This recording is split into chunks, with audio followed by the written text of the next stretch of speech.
कहानी के शुरू में हम एक आदमी रेडिक को देखते हैं जो किसी बंजर प्लेनेट यानी सैयारे पर फंस गया था। उसका एक पाँव भी बहुत जख्मी था, इसी वजह से वो रेंग रेंग कर चल रहा था। यहाँ पर खतरनाक एलियंस थे जो दिखने में किसी भेड़िए की तरह लग रहे थे। वो अचानक से रेडिक पर हमला करने लगते हैं। वो भागकर सभी रेडिक की तरफ आ रहे थे। वो अपनी जान बचाने के लिए एक पानी के गड्ढे में छुप जाता है। उसने अपना सांस बंद किया हुआ था। वो उनके जाने का इंतजार कर रहा था। जब वो चले जाते हैं तो वो पानी से बाहर आता है, पर तभी वहाँ पर उनमें से एक भेड़िया उस पर हमला कर देता है जो वहीं पर था। रेडिक अपनी जान बचाने के लिए एक मेटल का टुकड़ा दूर फेंकता है जिसको वो भेड़िया लेने उसकी तरफ भागता है। इसके बाद रेडिक एक गार में जाता है जहाँ पर वो थोड़ा आराम करता है और अपने जख्म के बारे में सोचता है कि उसे क्या करना चाहिए। वही गार में एक तालाब भी था जहाँ पर फिर से वही भेड़िया आ गया था। वो भेड़िया वहाँ पर पानी पीने आया था। उसी तालाब में बहुत से खतरनाक जहरीले क्रिएचर्स भी थे जो दिखने में सांप की तरह थे। वो वहाँ पर भेड़िए को मार देते हैं। रेडिक भी वहीं पर छुपा ये सब देख रहा था। उसे भी आगे का रास्ता इसी तालाब को पार कर तय करना था। इसीलिए जब वो चुपके चुपके वहाँ से जाने लगता है तो पानी में रहने वाले क्रिएचर ने उसे देख लिया था। वो उसे मारने लगता है। वो उस खतरनाक क्रिएचर से अपनी जान बचाने के लिए पत्थरों के दरमियान में छुप गया था। और यहाँ से हमें पता चलती है रेडिक की कहानी कि वो कैसे इस प्लेनेट पर आया था। रेडिक जहाँ पर रहा करता था यानी कि अपने प्लेनेट पर, उसने वहाँ के लॉर्ड यानी राजा को मार दिया, जिसके बदले उसे वहाँ का राजा बना दिया गया। पर राजा बनने के बाद भी रेडिक बहुत परेशान रहा करता था क्योंकि बहुत से लोग उसकी जान के दुश्मन थे जो उसे मारकर खुद राजा बनना चाहते थे, क्योंकि वहाँ का ये असूल था जो राजा को मारेगा उसी इंसान को राजा बना दिया जाएगा। और यही वजह थी कि उसकी जान को हर वक्त खतरा था। एक दिन वहीं पर उसके साथ रहने वाली औरत ने भी उसे मारने की कोशिश की, मगर वो बहुत चालाक था। उसने उसे पकड़ लिया और मार दिया। रेडिक जान चुका था कि इन सब के पीछे एक आदमी वाकू का हाथ है, क्योंकि वो ही रेडिक की जगह राजा बनना चाहता था। वो उससे एक डील करता है, कहता है कि अगर तुम मुझे एक जगह जो फ्यूरिया प्लेनेट का रास्ता बता दो तो मैं तुम्हें अपनी जगह यहाँ का राजा बना दूंगा। दरअसल उस जगह का नक्शा खत्म हो चुका था, मगर अब उसका रास्ता सिर्फ वाकू को ही पता था। वो रेडिक की बात को मान जाता है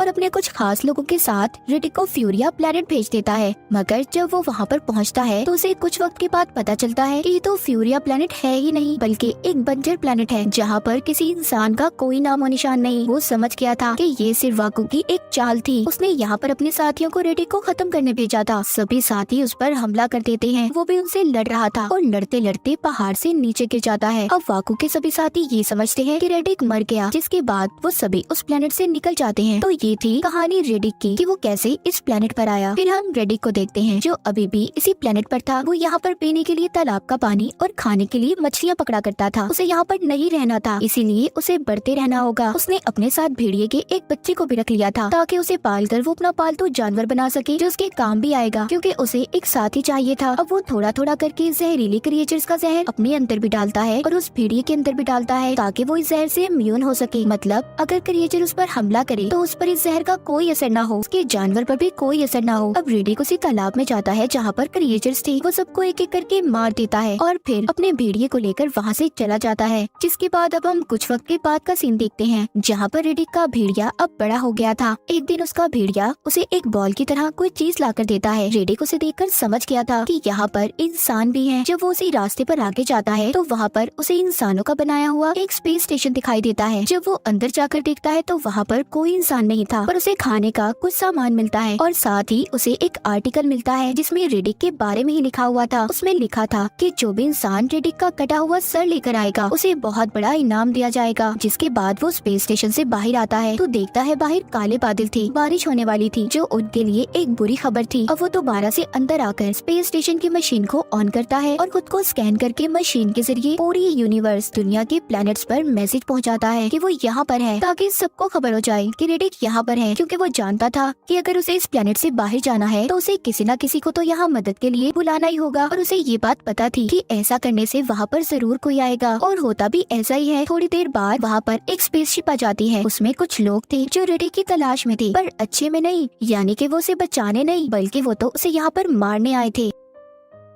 वहाँ पर आते ही उस स्पेसशिप का लीडर अपने शिप को बंद करके उसके चलने वाले पावर नोड्स को निकालकर एक तिजोरी में रख देता है और उस पर अपने साथियों से नजर रखने का कहता है। वो सभी ये बात जानते थे कि रेडिक बहुत चालाक है। अगर उसके हाथ ये नोट्स लग गए तो वो यहाँ से स्पेसशिप को लेकर भाग जाएगा, और इसी नोट्स की वजह से स्पेसशिप भी चलता है, इसलिए उन्होंने उसे छुपा दिया था। जब ये स्पेस स्टेशन पर आते हैं तो वहाँ पर लीडर का खास आदमी लिखा एक नोट पढ़ता है जिसमें लिखा था कि अगर अपनी जान को बचाना चाहते हो तो एक शिप को छोड़ो और यहाँ से चले जाओ। उधर दूसरी तरफ इनके लीडर ने शिप में ही एक लड़की को कैद किया हुआ था। यहाँ पर लीडर अपने साथियों से कहता है कि लड़की को आजाद कर दो। जब वो उस लड़की को आजाद करते हैं तो वो लड़की वहाँ से भागने लगती है। तभी लीडर उस लड़की को पीछे से गोली मार के उसे मार देता है। ये सब कुछ रेडिक पे छुपा हुआ देख रहा था। लीडर चिल्ला कर कहता है कि रेडिक, मैं जानता हूँ तुम मुझे चुप कर देख रहे हो, तुम्हें मेरे सामने आना ही होगा और मैं तुम्हारा सर लिए बगैर यहाँ से खाली हाथ तो हरगिज़ नहीं जाऊंगा। लीडर की बातें उसके साथी सुनकर कहते हैं कि हमारा लीडर ठीक नहीं कर रहा, क्योंकि वो जानते थे कि रेडिक कितना चालाक और खतरनाक है। वो इसीलिए उससे लड़ना नहीं चाहते थे, पर उन्हें अपने लीडर के लिए ये सब करना ही था। अब वो उस स्पेस स्टेशन के पास बड़े बड़े कैमरास को भी लगा देते हैं, जिससे उन्हें रेडिक का पता चल जाएगा। पर कुछ ही देर बाद उन्हें पता चलता है कि यहाँ पर एक और स्पेसशिप आ रही है। अब यहाँ पर लीडर ये नहीं चाहता था कि इस जगह पर और लोग आए, क्योंकि वो अकेला ही रेडिक को मारना चाहता था। उसका इनाम वो खुद लेना चाहता था। और यहाँ पर हमें पता चलता है कि लीडर को किसी और ने नहीं बल्कि वाकू ने भेजा था, जो रेडिक के पीछे पड़ा हुआ था। पर ऐसा कुछ नहीं होता। वो शिप भी लैंड कर जाती है और स्पेस स्टेशन के पास ही आकर रुकती है। उस स्पेसशिप के लीडर का नाम जॉन्स था। उसके साथ एक लड़की भी थी जो उसकी साथी थी। जॉन्स लीडर से कहता है कि मैं तुम्हारे काम में नहीं आऊंगा, तुमने जो करना है वो करो, पर हमें भी यहाँ पर अपना काम करने दो। लीडर इतनी आसानी से कहाँ मानने वाला था। वो तो खुद गर्ज और लालची इंसान था। वो जॉन्स के स्पेसशिप के नोट्स को भी अपनी तिजोरी में रखवा लेता है, ताकि वो इनके साथ कोई चालाकी न कर सके। और उसके बाद ही वो जॉन्स को यहाँ पर रहने की इजाजत देता है। लीडर अपनी तिजोरी की चाबी हर वक्त अपने गले में डाल कर रखता था। उसी रात कैमरा भी खराब हो गया था, जो लीडर ने लगाया था। उसे वहाँ पर रेडिक और उसके भेड़िए ने ही खराब किया था। लीडर अपने साथियों के साथ कैमरे को चेक करने जाता है, पर जॉन्स उसे रोक रहा था। कहता है, देखो तुम वहाँ पर मत जाओ, हो सकता है ये सारी चाल रेडिक की हो, उसने वहाँ पर जाल बिछाया होगा। पर लीडर जॉन्स की बात को नहीं मानता और चला जाता है। वहाँ पर जाते ही लीडर का एक साथी जाल में फंसकर मर जाता है और दूसरा साथी भी। तभी लीडर देखता है कि उसके तीसरे साथी को भी रेडिक खींचकर अंधेरे में ले जा रहा था। ये सब देखकर लीडर काफी परेशान हो गया था। उधर जॉन्स को भी ये सब पता था, लेकिन जैसे उसने लीडर से वादा किया था कि वो उसके काम में नहीं आएगा, वो ऐसा ही कर रहा था। मगर अब लीडर खुद जॉन्स के पास आता है और मदद मांगता है, पर आकर वो उसके साथी के साथ बदतमीजी भी करता है, जिसके बदले में उसकी साथी लीडर को एक मुक्का मारती है। जॉन्स कहता है, ठीक है, मैं तुम्हारी मदद करने के लिए तैयार हूँ, पर तुम्हें सिर्फ एक दिन के लिए मुझे रेडिक को देना होगा, फिर चाहे तुम उसके साथ जो मर्जी करना। इससे ये बात तो साफ थी कि जॉन्स का एक अलग ही मकसद था, रेडिक को पकड़ने का। जिसके बाद अब जॉन सबसे पहले रेडिक के भेड़िए पर शूट करके एक ट्रैकिंग डिवाइस लगा देता है, क्योंकि ये जानते थे कि वो भेड़िया रेडिक के पास ही जाएगा। अब ये उसका पीछा करते रेडिक तक पहुंच जाते हैं, जो एक गार में था। वहाँ पर ये देखते हैं कि उसने लीडर के आदमी की लाश को लटकाया हुआ था। वो सिर्फ इनका ध्यान भटकाना चाहता था और ये बात जॉन्स को भी समझ आ गई थी। ये लोग तो यहाँ पर थे, तो रेडिक उधर स्पेस स्टेशन पर पहुँच गया था। अब ये जल्दी से उधर जाते हैं, पर वहाँ पर भी इन्हें रेडिक नहीं मिलता। वो समझ रहे थे कि जिस तिजोरी में इन्होंने पावर नोट्स को रखा है वो उसने चुरा लिए होंगे, पर लीडर ये बात मानने के लिए तैयार ही नहीं था। वो कहता है कि सारा वक्त चाबी मेरे गले में थी, तो ऐसा कैसे हो सकता है। अब ये डरते डरते तिजोरी को खोलकर चेक करता है, पर साथ ही साथ इन्हें ये भी लग रहा था कि शायद उसमें रेडिक बॉम्ब छोड़ कर गया हो। मगर जब लीडर तिजोरी को खोलता है तो उसमें सभी पावर नोट्स थे, लेकिन इस बार ये उसे खुला ही छोड़ जाते हैं और ऊपर से रेडिक आकर उन्हें चुरा कर जमीन के नीचे छुपा देता है। जब ये बात जॉन्स को पता चलती है तो उसे बहुत गुस्सा आता है। अब ये वहाँ पर रेडियो के जरिए एक और शिप बुलाने का कहता है, पर मौसम की खराबी से उसकी बात नहीं हो पा रही थी। पर कुछ ही देर बाद अब इनके सामने खुद रेडिक आता है, जिसने अपने हथियार फेंक दिए थे। वो इनसे आकर कहता है कि मुझे एक स्पेस शिप दे दो और पावर नोट्स ले लो, तुम्हारे पास यहाँ पर सिर्फ कुछ ही देर का वक्त है, क्योंकि बारिश होने वाली है। इतना कहकर रेडिक वहाँ से चला जाता है। जब रेडिक वहाँ से जा रहा था तो पीछे से लीडर उसे मारने की कोशिश करता है, मगर तभी रेडिक का भेड़िया उस पर झपट पड़ता है, जो उसे नीचे गिरा देता है। लीडर ने भी भेड़िए को दूर फेंक दिया था। ये सब देख रेडिक अपने भेड़िए को बचाने आता है, तो जॉन्स के साथ ही आकर रेडिक पर बेहोशी के इंजेक्शन को शूट कर देती है और लीडर ने भेड़िए को भी मार दिया था। वो रेडिक को अपना गुलाम बना लेते हैं। इसके बाद जब उसको होश आता है तो वो खुद को स्पेस स्टेशन में बंधा हुआ पाता है, जहाँ पर उसके सामने जॉन्स बैठा अपने बेटे के बारे में पूछ रहा था। यहाँ पर हमें पता चलता है कि जब रेडिक यहाँ इस प्लेनेट पर फंसा था, जो लोग उसे यहाँ पर ले आए थे उनमें जॉन्स का बेटा भी था। पर रेडिक जॉन्स की बातें सुनकर उसका कोई जवाब नहीं देता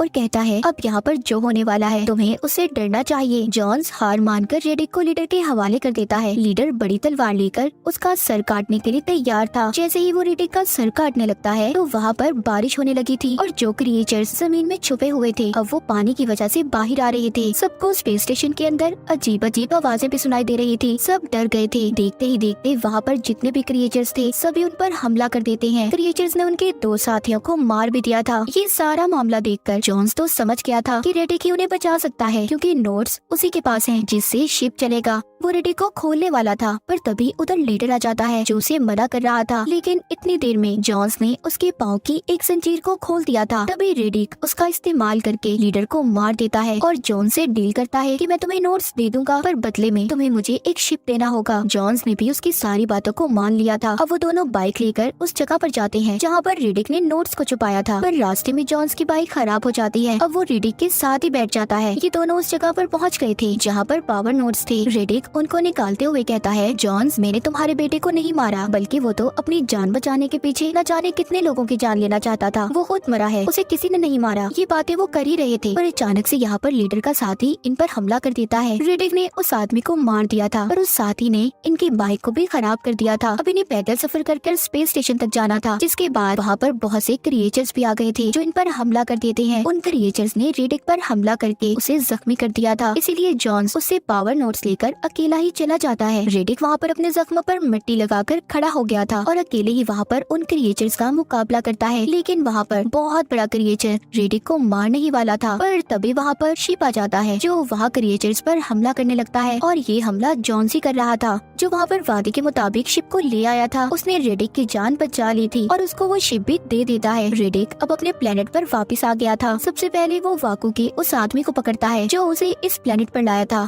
वो उसके सर पर गन रखकर वाकू के बारे में पूछता है, क्योंकि रेडिक अब बस उसे मारना चाहता था, पर वो उसे कुछ भी नहीं बताता। इसीलिए रेडिक ने उस आदमी को मार दिया था। बाद में उस आदमी की बीवी रेडिक को बताती है कि वाकू अब यहाँ का नया राजा है। अब रेडिक क्या वाकू को ढूंढेगा और अगर वो मिल गया तो क्या करेगा उसके साथ। तो इसी सस्पेंस के साथ ये कहानी यहीं पर खत्म हो जाती है।